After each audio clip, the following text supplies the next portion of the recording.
अहम ये है कि हुकूमती अपीलों पर समाअत मुकम्मल हो चुकी है और अब बाकायदा तौर पर फैसला महफूज कर लिया गया है जो कि बाकायदा सुनाया जाएगा। इस मुतालिक एक मरतबा फिर तैयब बलूच का रुख कर लेते हैं। तैयब कंटिन्यू कीजिएगा।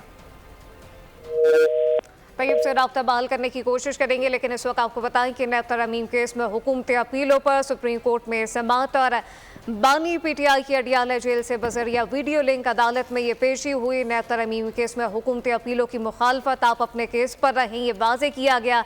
चीफ जस्टिस काजी फाइज ईसा की बानी पीटीआई को हिदायत। बानी तहरीक इंसाफ ने दलाइल में कहा कि तोशा खाना तोहफे की कीमत कम लगाई गई, मुझे 14 साल की कैद हो गई। इस मुतालिक अहम अपडेट शामिल करें। आपको बताएं कि अब समाअत मुकम्मल हो चुकी है। हुकूमती अपीलों पर फैसला महफूज कर लिया गया है जो कि बाद में सुनाया जाएगा। नैब तरमीम केस में हुकूमती अपीलों पर अब सुप्रीम कोर्ट में समाअत मुकम्मल हो गई। इस मुतालिक हमें ज्वाइन किया जुल्करनैन इकबाल ने।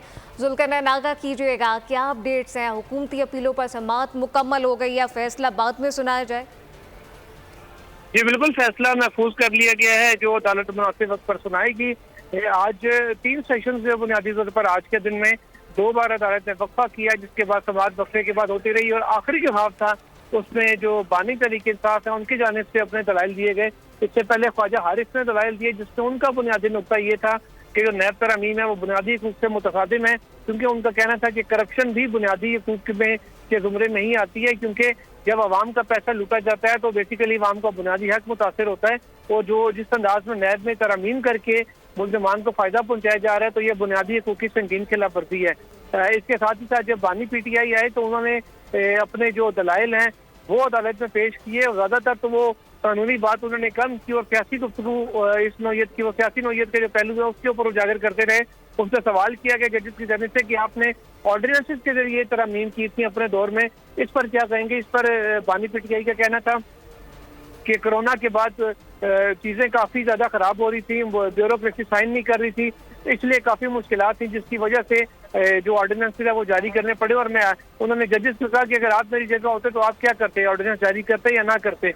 उन्होंने ये भी कहा कि गुज़श्ता जो हुक्मनामा था लाइव स्ट्रीमिंग का, तो उसके हवाले से बानी पीटीआई ने कहा कि पहले लाइव स्ट्रीमिंग हो रही थी इस केस की, जब से मैं आया तो लाइव स्ट्रीमिंग बंद कर दी गई। जैसे मैं पता नहीं बहुत ही खतरनाक या गैर जिम्मेदार आदमी हूँ या मैं ऐसी क्या बात कर दूंगा जिससे अदालत को ऐसा डर पड़ गया था जो लाइव नहीं जानी चाहिए। इस पर चीफ जस्टिस ने कहा कि उस हवाले से अदालत अपना हुक्मनामा जारी कर चुकी है, अगर आपको उस पर इतराज है तो नजरसानी दरखास्त दायर कर दें। उन्होंने बानी पीटीआई ने यह भी मौका इख्तियार किया कि मुल्क से बाहर जो पैसा लूट के जाया जा रहा है, कौम मुत्तहिदा की रिपोर्ट का भी उन्होंने हवाला दिया कि तरक्की पजीर ममालिक का पैसा लूट कर दरुड़ मुल्क जाया जाता है, जिसकी वजह से जो तरक्की पजीर ममालिक है वो गरीब से गरीब तर हो रहे हैं और मगरबी ममालिक जो टैक्स हेवन है वो अमीर से अमीर तर हो रहे हैं।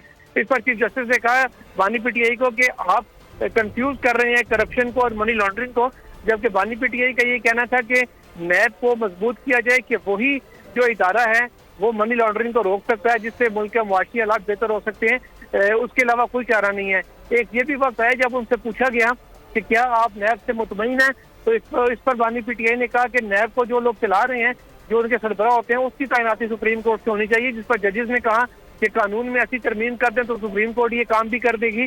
लेकिन उन्होंने जब दोबारा पूछा कि क्या आप नैब से मुतमईन हैं, इस पर बानी पीटीआई ने कहा कि नैब को सियासी इंतकाम के लिए इस्तेमाल किया जा रहा है, मैं तो कहता हूँ इसको बंद ही कर देना चाहिए।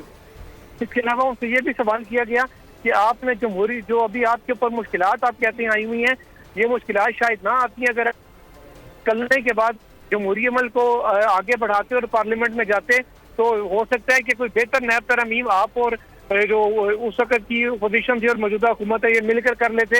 इस पर बानी पीटीआई का कहने साइफर केस का हवाला दिया और यहाँ तक उन्होंने एक दफा कह दिया जजेस के बार बार सवाल करने पर कि आपकी बात दुरुस्त है, मुझे पार्लियामेंट में जाना चाहिए था, लेकिन क्योंकि वो साइफर आ गया और कहा गया कि जी 6.2% की शरह से जो तरक्की करती हुकूमत है इसको उठाकर बाहर फेंको, इस वजह से मैं पार्लियामेंट में नहीं गया।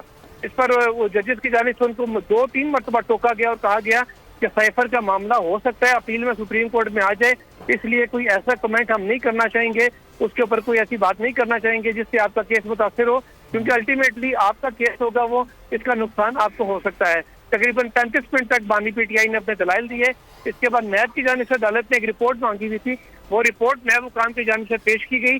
उस पर चीफ जस्टिस ने बरहमी का इजहार किया और कहा कि नैब ने जो रिकॉर्डिंग के मामले पर पाकिस्तान को जुर्माना हुआ था جس کو کہ بعد میں مذاکرات کے ذریعے اور معاہدے کے ذریعے اس کو ختم کیا گیا، وہ $10 ارب کو بھی اپنی ریکوری میں ڈال دیا ہے۔ تو اس قسم کی رپورٹ دیتے ہوئے نیب کو شرم آنی چاہیے تھی۔ انہوں نے پوچھا کہ پروسیکیوٹر جنرل کہاں ہیں، تو اس میں بتایا گیا کہ پروسیکیوٹر جنرل خود عدالت میں موجود نہیں ہے۔ سرزنش کی گئی نیب حکام کی۔ جسٹس اسد ملان نے بھی کہا کہ اس قسم کی رپورٹ دیتے ہوئے نیب کو شرم آنی چاہیے تھی۔ انہی آبزرویشن کے ساتھ نیب کی رپورٹ کو مسترد کیا گیا۔ سبسکرائب کریں اور بیل دبائیں تاکہ کوئی خبر رہ نہ جائے۔